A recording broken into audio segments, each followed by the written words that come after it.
you can master the art of finding the deal, there you go. then you have total control of what happens with it. So you can, assign it, keep it, flip it, really do whatever you want.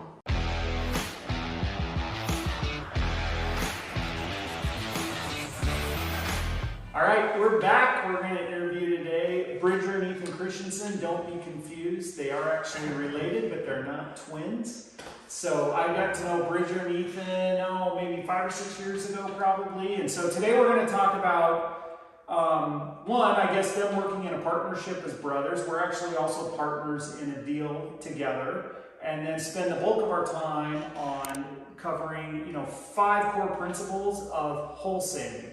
Bridger and Ethan, that's kind of their main business and focus as far as finding amazing deals, putting them together with investors, whether it's someone outside of their group or themselves, and then executing on it and making a profit. And then they also have, as they've evolved, have a really cool course and program on how to teach other people how to do the wholesaling. So to dive right into it, Bridger and Ethan, welcome. Thanks for joining me here. We're at one of your flips here in Roy, Utah.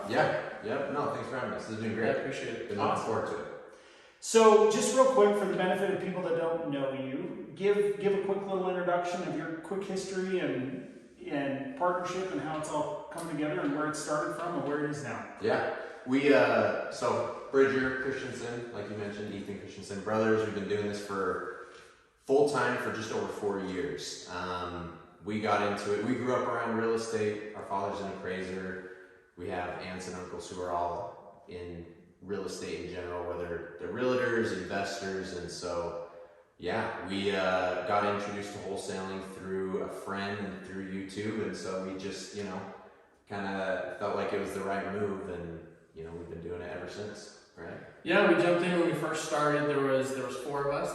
There's now 2.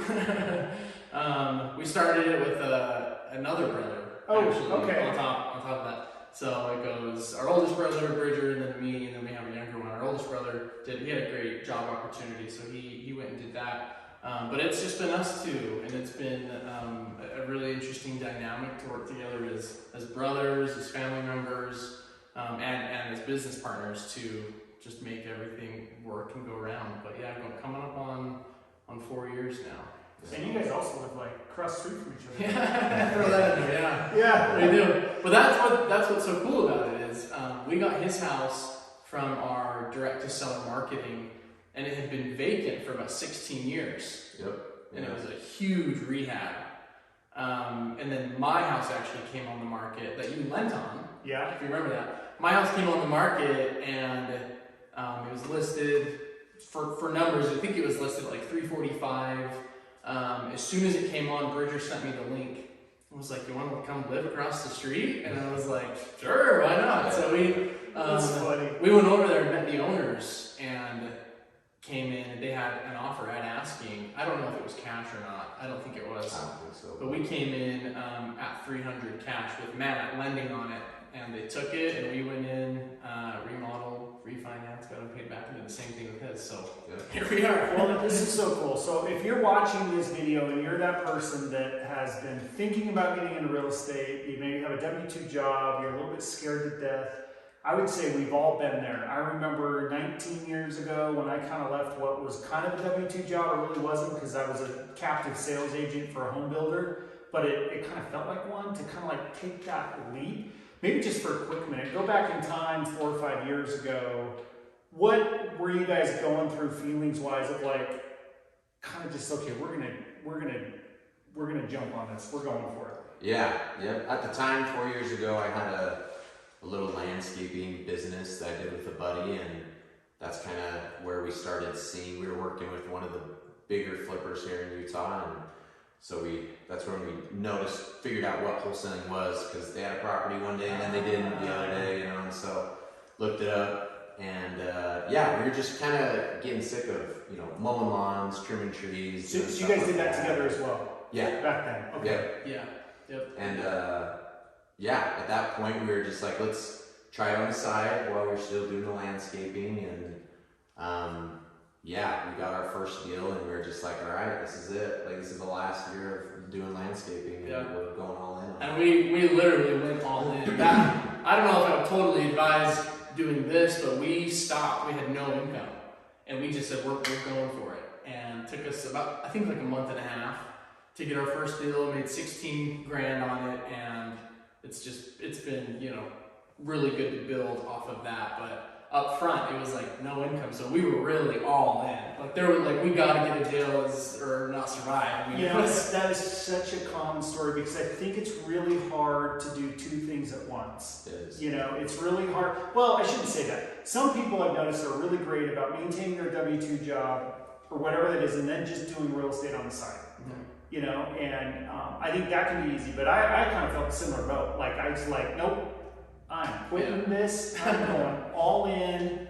And thank goodness you started out with like a somewhat positive experience. Yeah. You know, I've talked to other people that start with a big loss, and it's like that's hard to dig out from. So you need those wins. So we'll talk about some of that today. But I guess how we met, I mean, thankfully at some point you guys reached out to me because you needed help with financing one of your first or second or third flips or whatever it was, or connecting, you know, with the borrower where you had a wholesale deal. And so to kind of lead into this discussion of wholesaling, I thought we could start with a really cool opportunity that came about, what was it, about a year and a half ago? You guys found if I remember right, you knew you had something that felt good, but it was like a little bit over your head at that time. Absolutely. So this we'll talk about, and then as we get a little further on, we're going to kind of review in more detail these 5 steps of wholesaling, but just kind of talk about this deal in Pocatello that came up, and just start from ground zero. Like, what were you guys doing? And then this opportunity came on your radar, as far as like calling or mentoring or whatever.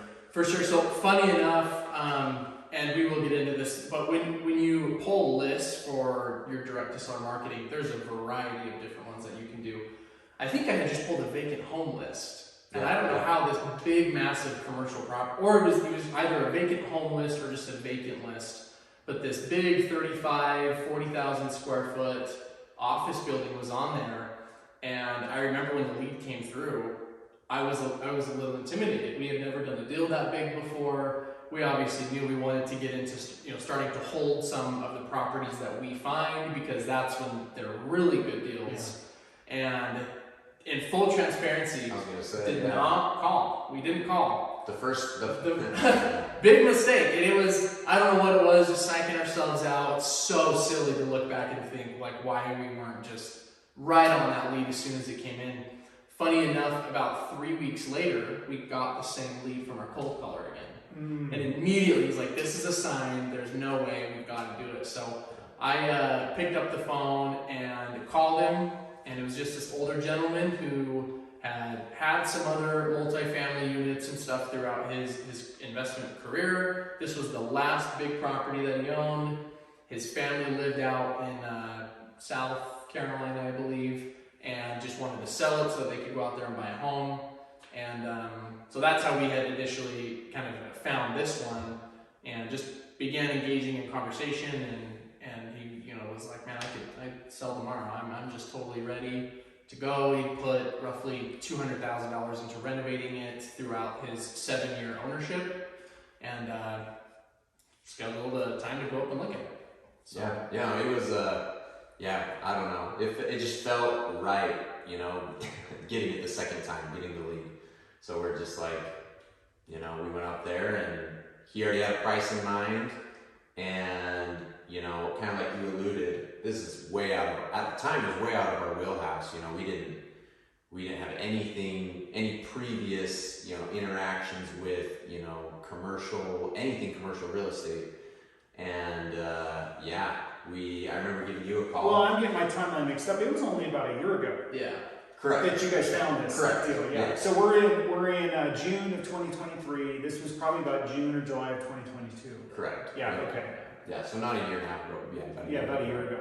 And we were just, you know, kind of a fish out of water. So we called Matt, and I remember just telling him, you know, we're thinking about selling this initially. Yeah. Remember, we were thinking about wholesaling it, because we got it under contract at $765 for this, you know, almost 40,000 square foot, massive, cool office building. And it was what, about a third-ish vacant? Yep. No, 2/3 Vegas, Yeah. a third occupied, and at the time it had a little, like maybe $900 or $9,100 in gross rents coming in. Yeah. So just based off those numbers, I mean, we had enough prior experience with real estate to realize like, yeah, this is a deal. Beating the 1% regardless. rule Yeah. on this huge building, like this could be something good. Absolutely. So we called them up and we're like, hey, we're thinking about putting this under contract and wholesaling it. And you're like, hold on. I remember vividly. I remember you saying, so I'm waiting for you to tell me what's wrong with this. Yes, exactly. And I remember pushing back a little bit, like this just doesn't seem like it. Like it seems like too good to be true. Something's probably not here yet. And at the time, I've always lent a little bit out of state. For me, I'm in Utah, so out of state would be out of Utah. And I just, at that time, I think I was feeling a lot of pressure of like funds available and all the different balls in the air. And I'm like, well, when's your deadline? And you're like, well, we still have a couple months. And I'm like, great. Yeah. Give me some information. We'll talk in a week Yeah. or two. And then it was like, have you figured out something for this? It's like, no. And me, I like clear roles, and so I hesitated because I always want to just be the lender. So then the conversation kind of slowly switched, like, well, what if we just bought this together? Yeah. Yeah, no, absolutely. And that ended up being and will be one of the best moves we've made in real estate, just because we ended up getting this property that was just so undervalued. And we're gradually getting tenants. We actually got a new one today. I didn't tell you. Oh, fantastic. So we're getting tenants in there, and by getting tenants in there, we're increasing the value and should be able to do a cash out refi and be in it no money. Well, and I guess one quick point, we've talked about partnerships on these different videos before, but like, you guys came together as a partnership in the wholesaling, finding, sourcing of deals. Like any successful real estate transaction needs a couple of things. It obviously needs the deal to find the deal, then it needs financing to fund it, and then the other parts are like execution, operation, a plan, all that kind of stuff. So it kind of came together because I had a relationship with one of my investors, and we were able to get basically 100% financing. I may put a little bit in as a down payment. Yeah. So that got us to bridge for 6 months, and I guess what hasn't gone to plan so far is we really thought that would lease up quicker, and it's been a little slower to lease up, so we had to re-extend and do a new loan, which actually is better terms than the first one, so it's no big deal. And not to spend a ton of time on this, but I'd say lessons I learned from this is like the value of a complementary skill set, because I wanted to have you guys on today because people always ask me if I wholesale, and it's like, no, I don't. I don't like doing it. It's not my thing. I don't like cold calling, but you guys are really good at it. And I've, over the years, been able to get relationships where people trust the deals that I bring, and we can usually get things funded, right? So that allowed us to kind of come together. And then with this being in Pocatello and us both being here in Utah, I knew from my prior ownership of commercial and residential buildings, we would not have a prayer if we didn't get really good property management in place immediately. And so we've done that. What we didn't expect is that it would take so long to get the rest of the building leased. But I think we're on a clear path here where we got a couple more leases to sign, and we should be able to get close to doubling our income, which, as you know, commercial real estate will double, if not a little bit more, the value. And then our goal, like you mentioned, is to get a long-term loan on it, cash out, leave no money into it, and just ride that thing for as long as we can. Absolutely. Yeah, that's the beauty of wholesaling, is you're the first to the deal, right? And so that's when it comes to those who are interested in longer term investments. So people who might not be interested in being a wholesaler or be classified as one, right?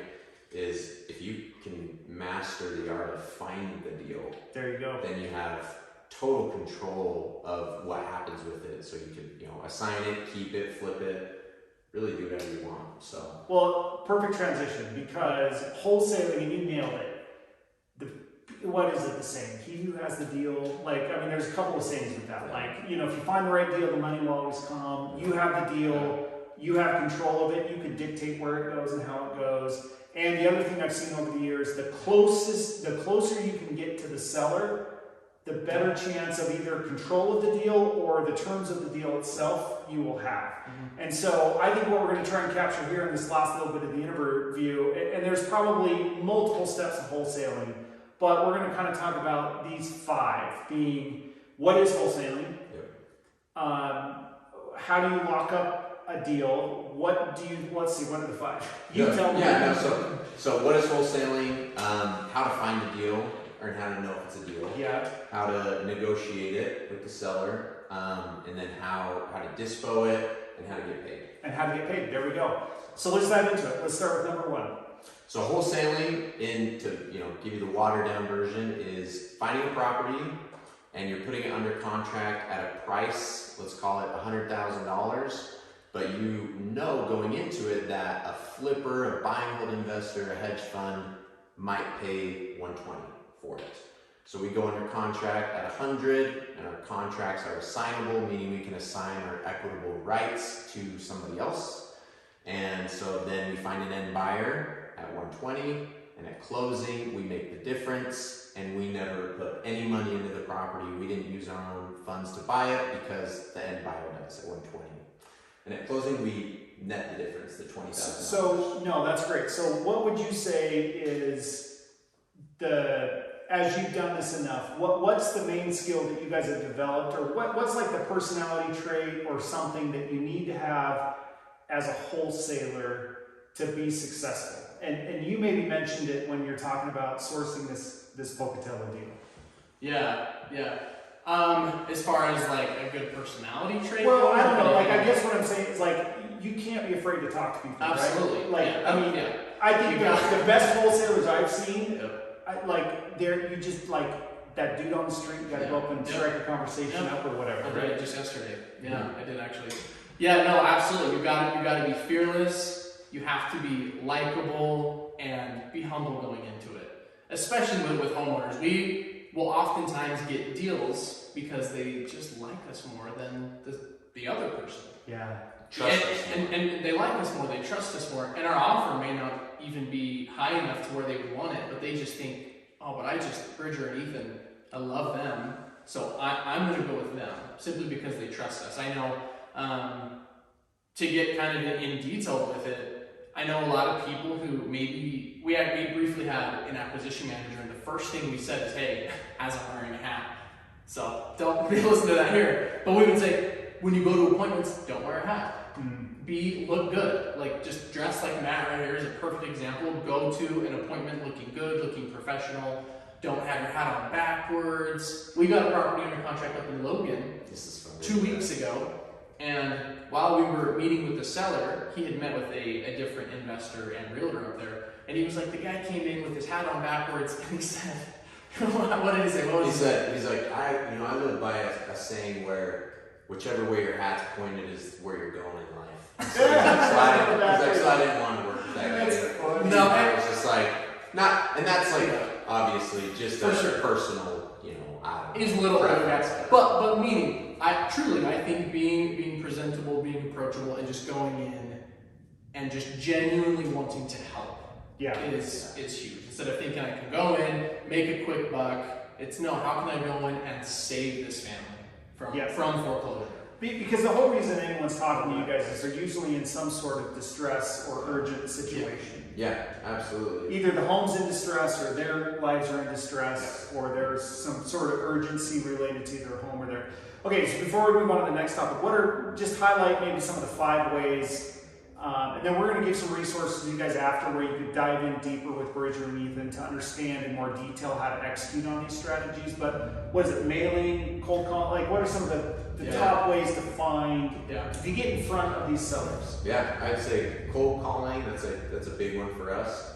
You can send out mailers, the little postcards that you get in the mail saying we buy houses. Any sort of paid advertising in regards to, Facebook advertising, social media, SEO. Bandit signs sounds silly, the little yard sale signs that say, we buy houses. We found success with those, and probably just referrals, Texting? Texting and referrals, I would say. People, know that we buy houses cash, and so we'll have people reach out saying, and I'm sure you do too, It's sure that's happened to you where they're like, hey, I know you do real estate, and you know, my grandma's house, she passed away, we're looking to sell it quick, whatever it might be. So and the more that you tell that story and do it, the more and more leads that come in and your branch. Okay, so that's number one, is like, what is wholesaling? Number two? What are the marketing? I think there's the marketing channels. How to find it. How to find it. So we just kind of reviewed those. Yeah. And the things to kind of recap that have been most successful, because I've seen everybody will gravitate towards a different way of finding stuff. So like, I flipped hundreds of houses, and my strategy to find them has been finding them on the MLS or networking with guys like you. Yeah. I've never done any cold calling, door knocking. I take that back. I've tried it, and it's just like, it's you know. So what would you say of all the wholesale deals you've done? What has been a common theme of them for your guys' personality and skill set? What's benefited you the most? Cold calling. Cold calling. Yeah. We cold called them, like I said, when we first jumped in, we cold called up until we got our either first or second deal, and then we turned around and hired it out. So we haven't personally cold called in years. We have a cold calling manager who oversees our cold caller and trains her and does everything like that as well. So you then develop the rapport and the script to then kind of teach them how to then go out and do it. And so then your job now is finding that right person that then can do what you guys started out doing. Yep. And then take the lead from they're interested, there's motivation, to getting a contract signed. Well, there we go. That's a natural third kind of step here that we're reviewing, is how, once you've identified how to wholesale, you've figured out a way to get in front of the seller, and you have a seller that is now wanting or agreeable to talk with you, what are kind of some of the common ways? I guess start from like, how do you know what even is a price that might work, to getting that seller to see that it's in both of your best interests to land on that price and do a deal. Yeah, I would say when we were first starting out, relying on other people's experience and other people who are way more educated in the space, that's how we were able to do it. We connected with the big wholesalers here in Utah at the time, and we asked them, hey, how are you running comparable sales? How are you looking at what's the value of this home? What's its current value? What it could sell for if it was flipped? And so at that point, we really just relied on them for a long time. And like I mentioned, we have family members who are in real estate who we're able to lean on them as well. But yeah, when you're talking to a seller, we're always trying to ask the hard questions, why haven't you listed this with a realtor? And I remember when we first started, I was like so nervous. And I remember we were talking to one of the bigger wholesalers here in Utah, and he kind of, put his hand on my shoulders with Bridger. He's like, everybody and their dog knows a realtor. You don't think they've thought of that? Yeah. And I'm like, yeah, you know what, you're right. And so we started asking those what we thought were harder questions, and then one thing led to another, and they're the ones telling us, I don't want to put my home on the market. My house is in disrepair. I need to close quick. About something. Yeah, I'm not in a position where I have the money to do these repairs, so I don't want to get beat up on an appraisal or an inspection. I just want to be done. And so honestly, it's just having that conversation where they end up telling you all the reasons that they need you if you're handling the conversation. So it sounds like let them talk as much as possible. Yeah, absolutely. I think along those lines, you've probably, I'm sure, heard this expression, but it's we are deal finders, not deal creators. Yeah. And that truly is, that's so true, because I think rarely have we gone in and created a deal, meaning, it's like you're begging the seller to take a low price, or you're please consider this seller financing, or do this, and they're just not interested. And it's like, well, move on. You're not a deal creator. And then when you finally have that conversation with someone who is ready to sell, who's ready for a cash offer, they're right there with you. I mean, you're back and forth, and they understand, and they know there's no realtors going to save on closing costs, commissions. From their perspective, 2 weeks, 3 weeks, and I could be done and out of this troublesome property. Yeah. They're with it. So you go out there, and when you're interacting with homeowners, you know who is ready and who could be. And on the flip side, and maybe this is leading into the next, is like, how do you you know, there's this saying of like sell people what they want to be sold in a moral, ethical, and legal way. You know, you mentioned it, like how do you find out like what price is a price? You mentioned it start like if it's 100, there's going to be a market for it 120 because that person buying at 120 is still looking to make a profit above and beyond that, right? Yeah. And so probably reaching out and finding out who are my buyers, other flippers or buy and holds, what would they realistically pay for this? Mm-hmm. And it probably doesn't take too long to get an idea for like, okay, this is where that market is. I need to come in a little bit lower. Yep, absolutely. And then what's your best strategy as far as when it's like, oh, well, what will you pay me for my house? Yeah. What is it better to get them to say? Yeah, one thing I really like doing, and this is what we've taught a handful of people, one thing I like doing is, that's the main question that everyone has. Everyone wants to know what someone would pay for their home. Right. To see if they're truly motivated or could be in a legit situation where they need to sell, I just say something like, well, as you can imagine, that's a lot of money. And what I've done before, Mr. Seller, I've actually told someone I can pay that and I wasn't able to. So I don't want to give you a number until I absolutely know, or if you give me one first, I'll be able to, you know, underwrite this better and see if it's something that can work. And then okay, sounds good. Do you mind if I ask you a few questions about the property in particular? And they'll say, yeah. So you're on the phone at this point. Yeah, we're on the phone. We're having that conversation. And then I'll go through the house and try and determine its condition. Does it need a new roof? How's the sewer line? How's the water? How's the kitchen? Has it been updated within the last 5 to 10 years? What exactly have you done? And then what will happen is they'll go through and they will list all of these problems with their home. Oh yeah, kitchen, that's a full rehab. Oh man, this is not good. The roof's caving in, you know, whatever it is. And then I'll be like, okay, well, considering all of this work it needs, now let's jump back to price. So now we're more on the same page. I can't come in and pay that huge market, you know, value number that you're putting out there. Would you pay that for this house? Well, no. Okay. Yeah. And asking them this question along those lines is, you know, if you were in my position, Mr. Seller, and I was going to come in and remodel it, what would you do? And that's when they give you that full long list, and you're like, oh, so this actually isn't in good shape. Not in good shape. Think through it in a different way. Yeah. So then I like doing that because now their head isn't in the spot of, okay, my house actually needs a lot of work. It's not worth market value. How long in a conversation do you like, I know, whatever you want to call it, a sales process. I know when I'm talking to a borrower, there's a certain point where the only way that we're not working together is if for some reason like the deal just blows up. Yeah.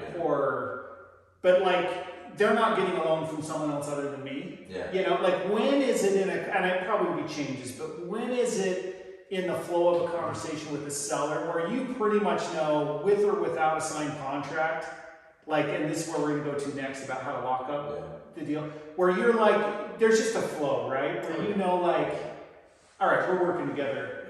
Yeah. When is that? And it might be different every time. It is, I would say for sure, because there's some sellers, if they're in a situation that they might think is more embarrassing, they might not be as forthcoming over the phone. They might need more nurturing, more interaction, face to face. But I would say the majority are on, you know, let's say if the lead came from our cold caller, she has a conversation, we follow up, and in that call, I would say 8.5, 9 times out of 10, we know if it's going to be a deal. Like one this morning I called, and it was this older gentleman, and he has a property where the tenant isn't paying enough, and he doesn't have the heart to be like, get out, right? Not paying enough to cover the mortgage, and it's been like that for the last 5 or 6 years. He must have not refinanced, but and he literally just told me, he's like, we can't keep living like this. Yeah. Like, we need out. Well, that was his exact words, we need out. And so when you're talking to somebody like that, they're with it. You understand, and you get to feel like we're going to be doing a deal. You know. What's the longest follow-up you've done with somebody before you man. Probably it was the one on Lincoln. I swear that was like 8 or 9 months or something like that. Probably. Where we had initially gotten the lead, and he wanted to sell, but he, as most people do, well, I got some things to take care of first, and then you never hear back right? So he had said that to me initially, and it was just like, okay, you know, planning to never really hear back from this guy. We have certain softwares where we can put people on a drip campaign, so we get automatic text and stuff.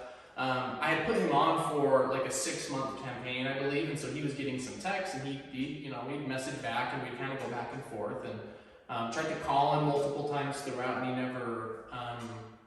never responded until, and then after that campaign stopped, I personally was just shooting him some texts and whatnot. And I remember I was sitting at our office with our older brother, middle of a conversation about whatever it was, phone started ringing, and I looked down and it was him, and I was like, no way. I answered. He literally was like, I'm ready. Come on over. I went down, got another contract, and we flipped it, and it was great. So, that's awesome. Yeah. So you got to be willing to build rapport, be genuine, be patient, follow up, and have that over time, that gut feel for when you're like, okay, this is going down the right path. Okay, so you're in that, and this is a perfect segue to like, so what? How do you formalize, like, that dude says, let's do it. Like, what's then, I guess, our fourth step of like, how do you bring that together so it's like legally binding and on a path to like closing? Definitely. So that is when you get a purchase agreement in place. So typically what happens then is it's always nice to go out, especially when you're starting out, it's imperative that you go out and physically see the property. You do a walkthrough, take as many photos and videos as you can to use for yourself, and also later on the disposition side that we'll get into. So you go over there, you talk with them, talk with the seller. All they know about you is you're some voice over the phone who wants to buy the home. You know, you've never really, I've never been in a position like that, but I always think and try to tell myself every day, that's a big decision. Selling a house, a property. Yeah. This is no small thing to do that someone's just going to sign on willy-nilly. So go over, build rapport with them, sit on their couch. If you see, for us, if I saw a Packers flag hanging up, I'd say, man, hey, I went to the game a couple years ago. Just do anything you can to develop good rapport with them. And it just naturally transitions to, let's say, hey, okay, you want to go check out the home? And you go through, make sure you look at, the panel, the utility room, to look at the furnace and water heater, look at the AC, is there one? Verify any, some of the bigger expenses, if you will. Where's the sewer stack? Because that's super important if you can, or want to put a bathroom in the basement. So you look for certain things like that. And typically at the end of that conversation, when you're doing more of the negotiating, that's when you will get a purchase agreement in place. How often do they just sign it right there? So when we first started, we were going to appointments that we probably shouldn't have gone to. Just people saying, yeah, I'd sell, and we're like, I'm on my way. We'll be there, any second. So something that we asked before on that conversation before we go to the appointment, we'll say, Mr. Seller, if we can agree on a price and a timeline that works for you and works for us, is there anything keeping you from getting a purchase agreement in place at an appointment? That's when you know if they're motivated as well. That is the last little, check mark to get us to go to an appointment. Because if they say, well, no, I just want you to come look at it, I'll be like, well, I'm not going to waste my time because you're not motivated. You're a tire kicker. But most of the time, if it's an actual lead, they'll just be like, well, yeah, of course, Because again, it goes back to what you said. And I'm sure at the start, if you're doing this, you feel that urgency that everybody's a deal, or you need to make everybody a deal, but you're a deal finder, not a deal creator. Correct. And so the art of all of this is targeting the right list, or trying to get in front of the right seller, developing that rapport, being a little bit patient, but then filtering through that process to where it's very evident that, like, at some point they probably, whether they realize it or not, want you to buy it as much or more than you want to buy it from them. Absolutely. Yep, it happens all the time. Yep. So that is so cool. Yeah, so you'll just be right there, and what we will often do right before we get it signed is, sometimes if you can agree on the price right there, that's totally fine. Somewhat of a tactic that we like to do is to put the pressure off of yourself, meaning what we'll do is we'll say, hey, I gotta call my money partner really quick. And so we'll be there. I just did it for the property you came and looked at, was inside, said, okay, I think I can make that work. Let me verify. And so I stood outside and I called Bridger and I just said, hey, money guy, like I know, like actually here's the offer. Do we think we can do this? Absolutely. That's going to be a great deal. And it went back inside. And she was like, well, I think that's a little too low. You know, we could be here, and just said, yeah, I think we can do that. That sounds good. So got maybe a little lower than what we had anticipated, and that was great. So add some validity to it, takes the pressure off of yourself. It's not my decision. I gotta call my money guy. Yeah. And then we get it out. We have an iPad with our contract there. And then they'll just sign there, and we send them a copy. You gotta make it easy, right? Yeah. Once they say yes, you don't want to be stumbling around going, where's my pen? Give me a minute, do you have a printer I can use? Yeah, and make sure that thing is charged too, because there's been times where we've had like a few, like 2 or 3% left, like sign. Okay, maybe one point before we go to the last one about how do you guys get paid. How important is it to be just upfront with that seller that it's not smoke and mirrors? Like, you're basically telling them, listen, I am going to solve your problem, but I'm still trying to make money on this. Yeah, absolutely. Yeah, in our contract, and it's all bold, and we hit it whenever we're going through it with the seller. I always just tell them, unfortunately, we're not a charity, so we do this to make money. And clearly, right here, it says we have the ability or capability to make a substantial amount of money on this property, and you as a seller are aware of this. And we make sure. I'm like, this is how we feed our families. This is how we make a living. That's why we're here. And if it's a deal, they don't care. No one cares. They don't care. He goes, I don't care. You can make $1 million on this. I don't care. Because you're solving a real problem for them that someone else, that may not be a problem for that person. Correct. But for that person in that moment, it is a real problem. That it is kind of mind-boggling where, someone that maybe doesn't have the complexities of the problems that seller has might from the outside looking in going, man, they're crazy. Why would they sell that for so cheap? But you don't realize what's going on in someone's life. And that's where I think you connecting on a real human level and being patient and, you really are getting a win-win. Yeah. Win-win out of it. Okay, so then real estate, how do you get paid? Right? Yep. How do you get paid? Yeah, yep. So what we'll do is we'll get it under contract, like Ethan said, with all those pictures and videos of the property. We'll put it all into an email, and we send it out to all of our buyers, like we had mentioned, flippers, hedge funds, buy home investors, and we'll hold a one-time walkthrough where, we say, hey, everybody, if you're interested in this property, come over at this time, about an hour long, and they'll look at it, and then we'll say, offers are due by this date, this time, and if they submit one, we go with them. If, whoever we go with, we'll get what's called an assignment agreement in place, where it clearly states to the end buyer, let's say it's a flipper, we're under contract at 100, you're buying this at 120, and our assignment fee is 20 grand. So we send that with our purchase agreement over to title. They prep it all. And then on closing day, Mr. Flipper comes in, he wires 120 grand, and we get a $20,000 check or wire from the title company as per our assignment agreement. That's beautiful. If you guys are watching this, you're like, wait, that was all way too quick, right? So we're going to summarize these points, but even better yet, we're going to provide the contact information for Bridger and Ethan, where you could dive a lot deeper with them into how to get started and how to be a successful wholesaler like they are. But to recap, for the purposes of this video, which isn't meant to go all day long, but we talked about at the beginning your story, how we met, how we got together, how your wholesaling abilities and my ability to do some money has us in on what currently feels like a pretty good deal, but we hope it's a really good deal. It's a great deal. And then these 5 points. I'll let you guys go back and forth with these 5 points. Yep. So first one, what is wholesaling?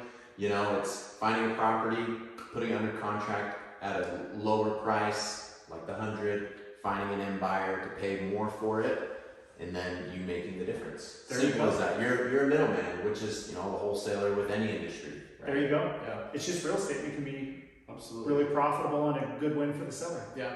And then marketing strategies are cold calling, texting. You can send mailers. You could go knock doors, anything you can to get in front of sellers in any way, whether that's PPC or whatever the situation is, or whatever strategy that you like to do or is best for you and your budget.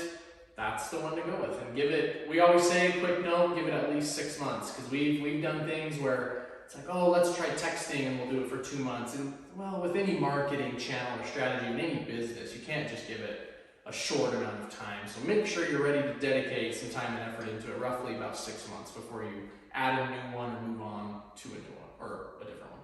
Yeah. So third one is how to talk to sellers, how to go over the deal, figure out if it is a deal. That comes, like we had mentioned, that comes with connecting with people who know what they're doing, who have done it.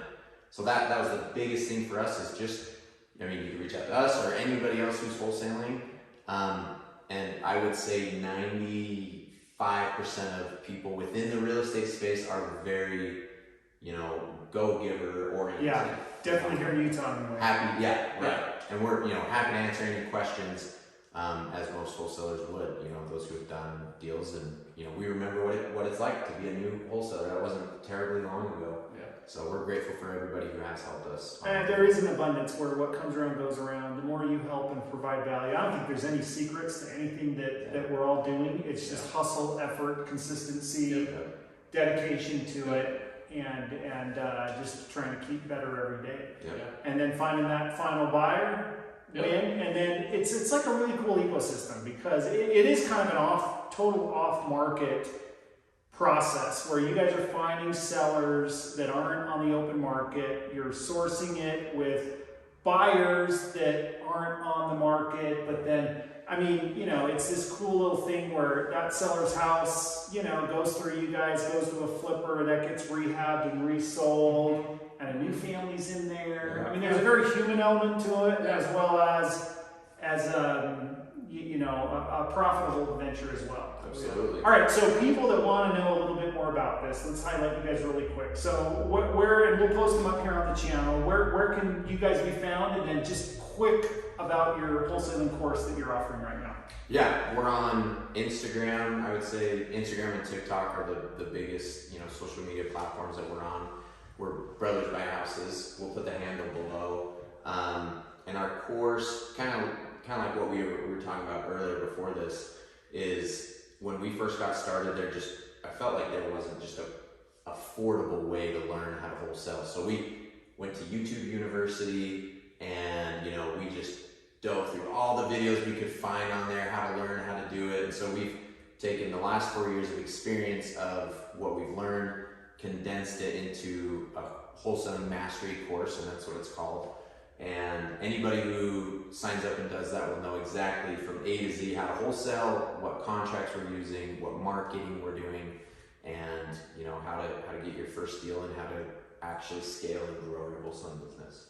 Well, Bridger and Ethan, I'm really glad that we all met, and I hope that we continue to do stuff for a long time. You guys are awesome, and so reach out to them, look into their wholesaling course, and if I can help you with money or resources or whatever, let me know. And thanks for watching this video. Please subscribe and like the video and share along, and we'll catch you on the next one. Yeah, thanks.